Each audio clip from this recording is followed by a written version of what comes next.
iRadio IR6000. Bon, qu'est-ce que je cherchais moi? C'est un DMR pas trop cher, petit pocket. Bon, faut dire que je suis pas très proche des relais. Et puis je voudrais tester aussi les hotspots à la maison. Donc on verra ça prochainement dans une autre vidéo.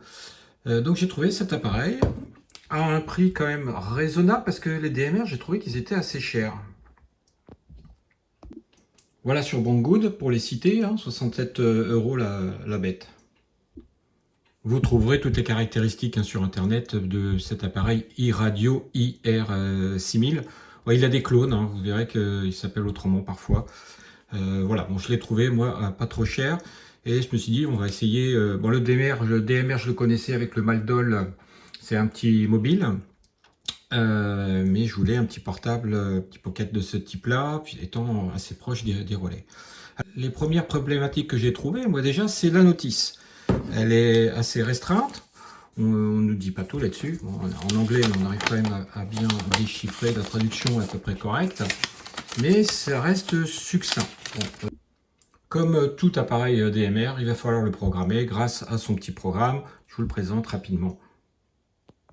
C'est DMR CPS. Ici, je suis en version 2.1, mais ce qui est surtout important, c'est d'aller chercher le DMR CPS de la marque de votre appareil. Ici, iRadio. Il est sur un autre écran, je vais l'approcher là. Tac. Je ne sais pas si on va bien voir. Et il s'appelle, pour le télécharger, c'est ce lien-là, qziradio.com. Je clique dessus. En fait, je vais aller chercher tout simplement le CPS qui va bien en fonction de ma radio. qziradio.com. Vous allez télécharger Download Software. Software, c'est celui-là. Ok. Et tac, tac, tac. En fait, là, il va falloir prendre la CPS Collection. Bon, on vous demande de taper un code là, c'est pour éviter les téléchargements des robots. Paf, ça marche ou ça marche pas d'ailleurs. Est-ce que c'est bien ça? Si c'est bon. Et vous allez donc ouvrir le CPS DMR R6000. Ça peut faire un peu peur avec les écritures chinoises, mais vous pouvez le passer à l'antivirus, ce que j'ai fait. Il n'y a pas de toute façon de problème et donc on lance le programme. Rapidement, et la première chose qu'il va falloir faire, c'est connecter votre radio. Radio éteinte, on branche l'USB-C sur la radio, l'USB-A, le câble de programmation avec l'USB-A sur le PC. Et est-ce qu'il est reconnu? Eh bien, on va le retrouver dans gestionnaire de périphérique. Tac. Dans gestionnaire de périphérique, vous allez dans les ports de gestionnaire du périphérique et il s'appelle Serial CH340. Il est en COM7 pour moi.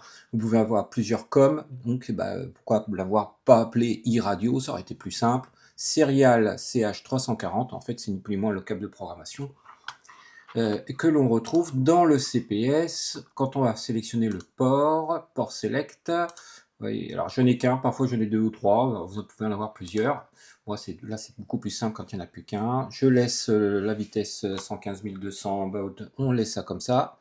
Le poste, il est allumé. Hop. iRadio. Ok, on le laisse télécharger son firmware. Welcome, ça y est. Et donc, je clique maintenant sur Yes. Donc, j'ai bien fait ça dans le bon ordre. Hein. Et on va d'abord read sa mémoire. Et alors, il se peut que là, en cours de route, c'est m'arrivé plusieurs fois où ça s'arrête. En fait, vous n'êtes pas sur la bonne version qui va avec votre radio, ou alors le port n'est pas bien sélectionné, ou encore j'ai pas fait ça dans le bon ordre, parce que c'est assez capricieux, hein. On branche le câble, on branche la radio, on allume la radio, on vient sélectionner le port, et après on fait un read. Donc là ça a l'air de fonctionner, maintenant je fais cette procédure, mais j'ai galéré, j'ai été chercher d'autres versions, faut savoir que l'iRadio a des clones, et puis les autres versions, les autres marques, ça fonctionnait pas. Donc on vient bien chercher celle du R6000 iRadio. On va pouvoir observer déjà ces bandes de fréquences, hein, digitales et analogiques, qu'est-ce qu'il est capable de recevoir, voire aussi d'émettre. On peut même bloquer la réception only, donc l'émission block, lock ou unlock, en fonction des bandes de fréquences que vous désirez. Je passe rapidement là-dessus. Sur la seconde page, il n'y a rien de particulier. Ouais, bon, welcome, indicatif, pourquoi pas. Je rajoute pas de code supplémentaire, il y en a assez comme ça. La code basique, la fenêtre basique, moi, les programmations qui m'ont intéressé là-dessus, j'ai mis off la voice prompt, tout simplement. Chaque fois qu'on tape un menu sur le Pocket, il va parler, il va lire le menu. Je n'ai pas trop besoin off. Je le lock, le clavier, je le lock au bout de 30 secondes. Je crois que ça, c'est assez utile puisque dans un portatif, son objectif, c'est de le trimballer. Et dès que vous le prenez, paf, vous appuyez sur une touche, ça enlève ce que vous étiez en train d'écouter ou ça déprogramme, etc. Au bout de 30 secondes, donc, il va bloquer son clavier et après, c'est étoile pendant quelques secondes pour débloquer. C'est pas très compliqué. Voilà, on peut même aussi mettre l'écran en veille, etc. Qu'est-ce qu'on a d'intéressant par là? 6 digi. Là, c'est la couleur des mémoires qui va s'afficher en jaune. Le mode scanning. Bon, alors moi, j'ai choisi un mode scanning qui, lorsqu'il entend une fréquence, il va s'arrêter quelques secondes. C'est 5 secondes. Donc là, il y a différentes programmations. Le scanning ici de 144 à 145, dual standby, on peut écouter les deux fréquences, du moins les deux VFO. Le VFO courant, c'est le A, alors range A, c'est notamment le VFO. Je veux qu'il affiche les fréquences et qu'il m'affiche tout de suite la zone UHF-VHF que j'ai programmée. On va le voir plus loin. Il y a les canaux et dans les zones, on pourra ajouter des canaux. Et il va s'afficher sur le canal 1 VHF quand je vais allumer le poste. Et même chose pour le VFOB, fréquence d'afficher avec le nom de la fréquence, zone aéronautique et canal 7. On va voir que le canal 7, si je vais dans les canaux que j'ai programmés, c'est la fréquence réception seulement de l'approche de Valence. Voilà, dans les basiques. Second PTT, il y a un PTT, une touche d'émission principale qui est sur le VFO-A, pourquoi pas mettre le second PTT sur VFO-B, etc. Bon, moi je l'ai mis sur off cette touche, je l'utilise plus loin, donc elle va être ici, elle va me servir en scanning. Voilà, on peut très bien mettre en auto power off au bout de 2 heures si voilà, on au bout de 2 heures le poste va s'éteindre de lui-même, ça m'intéresse pas forcément, et ainsi de suite, ainsi de suite. Toutes les programmations de base analogiques et la programmation de base pour le DMR. Vous allez rentrer votre radio ID. J'ai fait une petite vidéo à ce sujet, vous pouvez aller la voir. Voilà, donc là c'est tout ce qui est l'enregistrement DMR, setting DMR, le micro, le gain micro et le gain réception, et ainsi de suite. Les touches, justement, ici la touche FS1 avec un appui court, je la mets en mode scanning, on a plein de programmations possibles. Hein. Pourquoi pas mettre la FM radio si vous voulez écouter la radio FM. Moi il est en mode scanning, donc il va me scanner la zone VHF, UHF à partir du canal 1 sur le VFO-A. Quand il va s'allumer, j'aurai juste appuyer sur cette touche. Donc c'est des touches programmables et des numéros programmables comme on veut. Un appui long, ça sera l'analyseur de spectre. Sur la petite touche qui est en dessous, j'enlève le squelch et ainsi de suite. Je fais un appui long sur la deuxième touche en dessous, je change de puissance. Donc c'est vendu pour 10 watts, mais c'est plutôt 7 watts. Et ainsi de suite, je pourrais très bien programmer de 0 à 9. Ici, j'ai programmé la touche 1, un appui long sur la touche 1, et ça me sélectionne la zone. Les zones, on va les voir tout à l'heure. Je rentre tous mes canaux. Pour rentrer un canal, c'est simple. On va sélectionner un canal libre, ici, par exemple, 33. Et on vient entrer les fréquences émission-réception. Elles sont différentes pour un relais, par exemple. Le relais, il est analogique. Je fais de l'émission-réception sur les bandes radioamateurs, pas de problème. Je tape Only RX ici. Je sélectionne Only RX parce que là, c'est une bande d'aviation où je n'ai pas le droit d'émettre. Je suis pas sûr qu'ils les mettent le poste, ils mettent en AM, mais pourquoi pas. Fréquence puissance low, bah ouais, c'est sur un hotspot qui est pas très loin, je le mettrai plutôt sur, ou un relais pas très loin sur low. Le fameux TOT, là je suis en VFO, ce truc d'une ligne, il est là. Le fameux TOT, c'est qu'au bout de 180 secondes, il va me couper, c'est pour éviter de monopoliser la fréquence et les relais. AD, c'est-à-dire qu'il est sélectionné dans mon mode scanning, là qu'on avait tout à l'heure sur la touche scanning, ou sur le scanning de tout à l'heure. Non, c'est pas celui-ci. C'est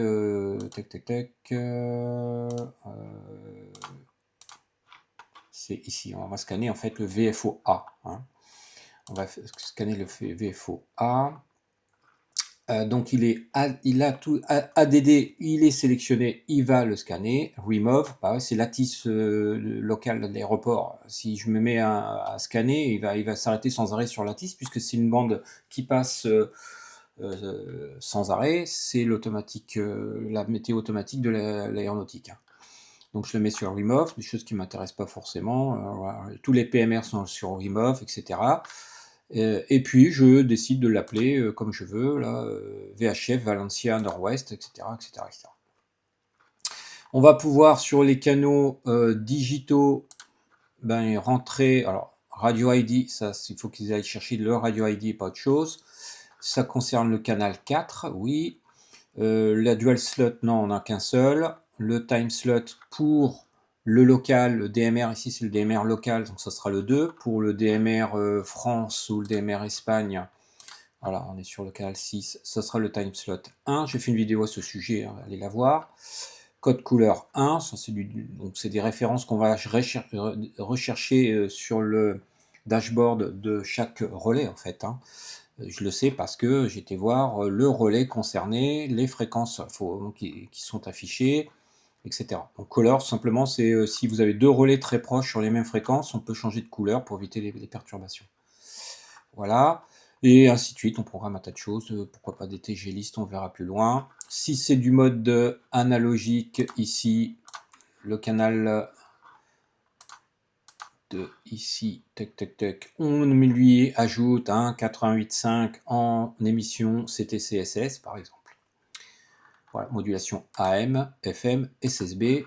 J'ai dû mettre dans un canal VHF, où est-ce qu'il est, VHF mobile, appel SSB. Donc voilà, la fréquence SSB, fréquence d'appel SSB en SSB. Fréquence analogique, numérique, émission, réception, la puissance, le TOT, je l'additionne ou pas à mon scanning principal. Et je mets le nom que je veux, c'est celui-ci qui va s'afficher d'ailleurs dans le basique ici, alias color yellow, il sera en jaune sur mon écran. Je vais rentrer des zones. Je les ai appelées zone 1, VHF, UHF, et ainsi de suite, aéronautique, maritime, PMR. En fait, je vais classer mes différents canaux en fonction des différents services. Tous les canaux apparaissent ici, je clique dessus, je l'additionne, et il va rentrer dans la zone VHF, UHF. Donc là, c'est pas très logique puisque j'ai mis de VHF, UHF, et ça, c'est de l'aéronautique. Je me suis trompé, et ben je l'enlève. Et ainsi de suite comme ça, les fréquences aéronautiques que j'aurais programmées juste avant dans les canaux ici, hein. Approche, ATIS, tour, etc. Les fréquences port maritime, les fréquences, les canaux 1 à 16 des PMR, et les quelques balises, et ainsi de suite. Les contacts, quant à eux, sont spécifiques au DMR. En radio amateur, on travaille en call group, et non pas en individuel, quoi qu'on pourrait je ne sais pas si quelqu'un fait de l'individuel pour contacter le copain, pas très loin. Dites-moi en commentaire si vous avez déjà fait. Pour ma part, je n'ai jamais fait. Call group, donc sélectionné. Par exemple, France 208. On sait que le call ID, le DMR de la France, c'est 208. L'Espagne, 214, et ainsi de suite. Pour le monde, 91. Alors, ces ID, ils vont où après ? Par exemple, 208 et 214, 200 pour la France. On revient un petit peu sur les canaux et je viens chercher, je l'ai appelé DMR Espagne, Spain. et je viens le chercher ici. TX contact, et là, il ne faut pas se tromper. Il faut bien rentrer, le canal, le digital, ça c'est important, mais aussi que c'est le contact espagnol. Espagne, contact, Espagna, il est là, c'est donc le programme va aller balancer le 214. On pourrait les regrouper en en TG, toll group list, pourquoi pas, bon, je ne mets que sur la première, et pour le reste, rien de très intéressant, il n'y a pas de message, bon, les fréquences radio FM, pourquoi pas, et en extension, ce poste R6000 radio fait également le GPS, donc on a le setting ici, et la PRS, on a le setting ici. Sauvegardez-la dans votre fichier sur votre ordinateur, je l'ai appelé comme ça, sauf QRGDMR, c'est un point DDMR enregistré, il existe déjà, ouais, je l'ai modifié, donc je fais OK, et je viens resélectionner le port au cas où si ce n'était pas fait tout à l'heure, et je viens écrire ma programmation sur le petit pocket. Et donc voilà, ça défile, ça va le mettre en écriture tout. L'écran s'efface et il est noir, PC Programming. Backing up, wet, power off, il redémarre avec la nouvelle programmation, donc tout ce que j'ai pu rentrer dedans. Et voilà.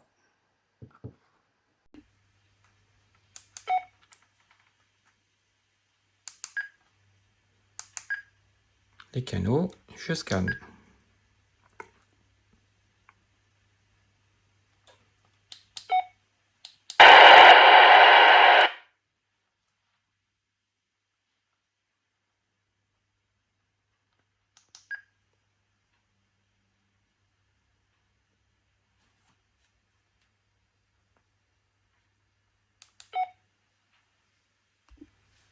Même cette touche rouge qui est utilisée plus en DMR, il faut savoir que le DMR à l'origine c'est plus pour les professionnels, hein, c'était adapté aux radioamateurs, contrairement au D-Star qui est purement radioamateur.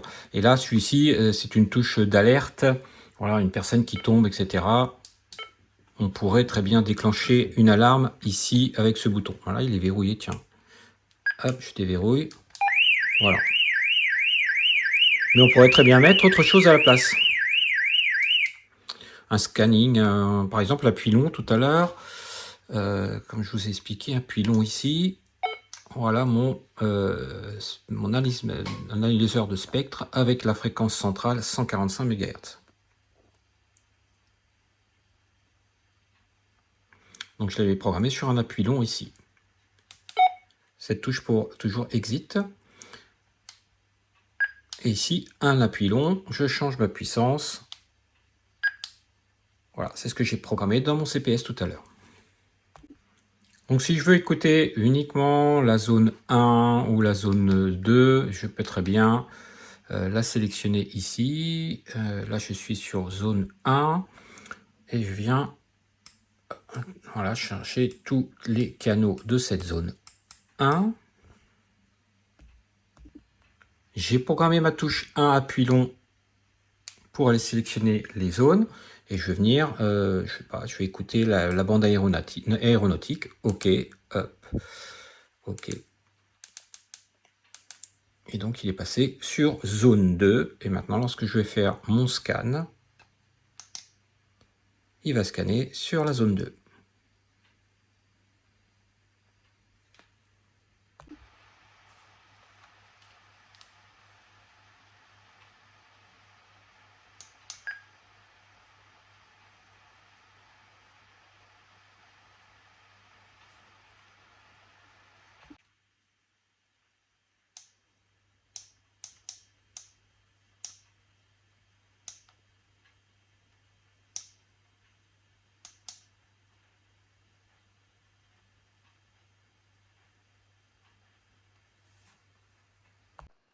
Voilà pour cette petite présentation de l'e-radio. Je vous dis, il y a des clones, hein. Vous avez peut-être d'autres marques qui se ressemblent beaucoup, hein, qui ont parfois même les mêmes CPS dans tous ces Made in China.